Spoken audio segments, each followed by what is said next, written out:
But I also want to call attention to the fact that Congress has been making a lot of noise. The FBI director was testifying earlier this week to Congress. But let's highlight the fact that Congress can take steps that it's refusing to take to hold Mrs. Clinton accountable on this email scandal. And I think this is something important to remember. You know, Mrs. Clinton testified to Congress that she turned over all of her government emails. We know that to be false. And Congress, what did it do? It referred that question of whether she committed perjury to the Department of Justice for a criminal investigation. Well, who are they fooling? They know what's going to happen at the Obama Justice Department. They already know where the FBI director comes down on that.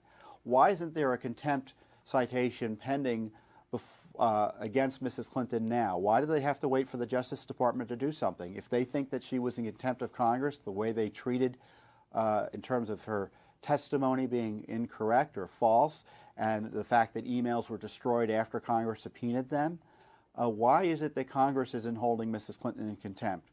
The answer is somewhat obvious. They have an election, and they don't want accountability in a true sense of the word to get in the way of their quest for retaining Congress. And I'm talking about the Republican leadership. And the other uncomfortable point I'm going to bring up, at least from the point of view, I think, of many Republican leaders, is that they can also impeach Mrs. Clinton. And they don't have to wait for her to be president to impeach her. Congress retains the ability to impeach a federal officer for conduct, whether that officer whether that officer is still in office or not. So they can impeach Mrs. Clinton for misconduct as Secretary of State right now. And you tell that to a Republican member of Congress, and the general response you get is stunned silence, but it's true. And the sanction would be, this is the way it works in the House, is you impeach the member, the official in the House, and that's kind of like an indictment, and that's moved to the Senate for a trial. And the result of the Senate trial, if there's a conviction, one of the sanctions could be ineligibility for future public office. Boy, wouldn't that be an interesting process, at least to begin or talk about?